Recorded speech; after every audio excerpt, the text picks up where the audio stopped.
पृथ्वीराज चौहान के बारे में वो 20 बातें जो कांग्रेस ने आपसे छुपाई हुई है। नंबर 1, राजपूत राजा पृथ्वीराज चौहान का जन्म 1169 में अजमेर में हुआ था। हालांकि कुछ इतिहासकारों का मानना है कि पृथ्वीराज का जन्म 1163 में गुजरात में हुआ था और उनके पिता का नाम राज सोमेश्वर चौहान था और माता का नाम कर्पूर देवी था। नंबर 2, पृथ्वीराज बचपन से ही होशियार और बलवान थे। उस वक्त चौहान वंश में 6 भाषाएं बोली जाती थी, जिसमें प्राकृत, संस्कृत, मागधी, पैशाची, शौर सैनी और अपभ्रंश थी। आपको जानकर हैरानी होगी कि पृथ्वीराज को इन 6 की 6 भाषाओं में महारत हासिल थी। नंबर 3, पृथ्वीराज सिर्फ भाषा के स्तर पर ही विद्वान नहीं थे, बल्कि उन्हें कई विषयों में उन्हें काफी गहराई तक ज्ञान था। इन 6 भाषाओं के अलावा उन्हें मीमांसा, वेदांत, गणित, पुराण इतिहास, सैन्य विज्ञान और चिकित्सा विज्ञान में भी पारंगत थे। यही नहीं, वो इन सबके साथ साथ म्यूजिक और पेंटिंग के भी उस्ताद थे। नंबर 4, कहा जाता है कि पृथ्वीराज वो आखिरी हिंदू राजा थे जिन्हें शब्द भेदी बाण का ज्ञान था। चंद बरदाई की कविता पृथ्वीराज रासो में ये क्लेम किया गया है कि वो बिना किसी को देखे सिर्फ उसकी आहट सुनकर ही सटीक निशाना लगा देते थे। ये किताब तो ये भी कहती है कि मोहम्मद गौरी को भी उन्होंने शब्द भेदी बाण की मदद से मारा था। नंबर 5, आपको जानकर हैरानी होगी कि पृथ्वीराज सिर्फ 13 साल की उम्र में ही राजा बन गए थे। असल में पृथ्वीराज जब 13 साल के हुए तब उनके पिता स्वर्गवासी हो गए और इस तरह उनके सामने छोटी सी उम्र में अजमेर के सिंहासन की जिम्मेदारी आ गई, जिसे उन्होंने बखूबी निभाया भी। नंबर 6, जब पृथ्वी अजमेर के राजा बने तो उनके ही वफादारों को उन्हें लेकर शक था कि शायद वो अपनी जिम्मेदारी संभाल नहीं पाएंगे और इस छोटी सी उम्र में ही गद्दी देकर कहीं उन्होंने गलत तो नहीं कर दिया। लेकिन पृथ्वीराज ने सबको गलत साबित करते हुए 13 साल की उम्र में गुजरात के शासक भीमदेव को हरा दिया था। नंबर 7, पृथ्वीराज के बहादुरी के किस्सों में शेर वाला किस्सा सबसे फेमस है, जिसमें कहा जाता है कि उन्होंने बिना किसी हथियार की मदद से एक शेर को मार गिराया था। जिस दिन पृथ्वीराज के दादा को उनके शेर मारने का किस्सा पता चला, उस दिन वो बहुत खुश हुए और उन्होंने उसी वक्त उनकी इस बहादुरी को देखते हुए,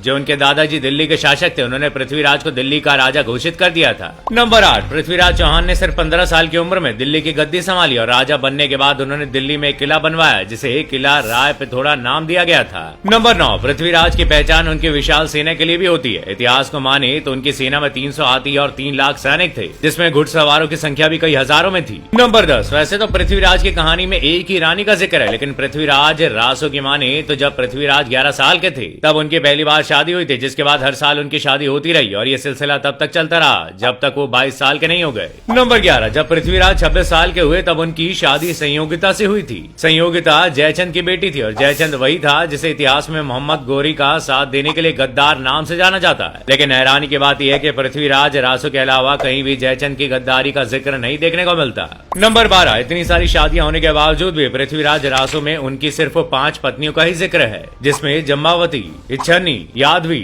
शशिव्रता, हंसावती और संयोगिता का नाम शामिल है। नंबर 13, जब पृथ्वीराज चौहान का साम्राज्य काफी तेजी से फैल रहा था, एक मुस्लिम शासक यानी कि मोहम्मद गौरी की नजर दिल्ली पर पड़ी और उसने दिल्ली पर 17 बार हमला किया, लेकिन हर बार पृथ्वीराज ने मोहम्मद गौरी को हरा दिया। नंबर 14, इस हमले को लेकर भी अलग अलग ग्रंथ में अलग अलग संख्या लिखी हुई है। जैसे पृथ्वीराज रासो के हिसाब से पृथ्वीराज ने गौरी को 3 बार हराया। हमीर महाकाव्य के माने तो पृथ्वीराज ने 7 बार गौरी को हराया, तो वहीं प्रबंधक कोश के हिसाब से पृथ्वीराज ने 20 बार गौरी को हराया। और सुरजन चरित्र महाकाव्य में लिखा है कि पृथ्वीराज ने 21 बार गौरी को धूल चटाई। लेकिन सबसे फेमस और जाना माना फैक्ट यह है कि पृथ्वीराज ने 17 बार गौरी को हराया और 18वीं बार में पृथ्वीराज पराजित हुए। नंबर 15, युद्ध में हारने के बाद मोहम्मद गौरी पृथ्वीराज और उनके दोस्त को बंदी बनाकर अपने साथ ले गया और सजा के तौर पर उनकी आंखें गर्म सलाखों से फोड़ दी गई। नंबर 16, इतना कुछ होने के बाद भी पृथ्वीराज ने हार नहीं मानी और गौरी को हराने की तकनीक सोचने लगे और ये मौका उनके हाथ तब लगा जब महमूद गौरी ने पृथ्वीराज से उसकी आखिरी इच्छा पूछी। नंबर 17, पृथ्वीराज शब्द भेदी बाण चलाने में एक्सपर्ट थे, इसलिए चंद्रवरदाई ने ये बात जानबूझकर गौरी तक पहुंचाई, जिसके बाद गौरी में पृथ्वीराज की कला का प्रदर्शन देखने के लिए गौरी ने भी मंजूरी दे दी। नंबर 18, अगले दिन जहाँ पृथ्वीराज जहाँ शब्द भेदी बाण चलाने वाले थे, वहाँ मोहम्मद गौरी भी मौजूद था। गौरी को मारने की प्लानिंग पृथ्वीराज ने चंद्रवरदाई के साथ मिलकर पहले ही बना ली थी। नंबर 19, जैसे ही पृथ्वीराज ने अपने हाथ में तीर धनुष लिए, चंद्रवरदाई ने एक कविता कही, 4 बांस 24 गज,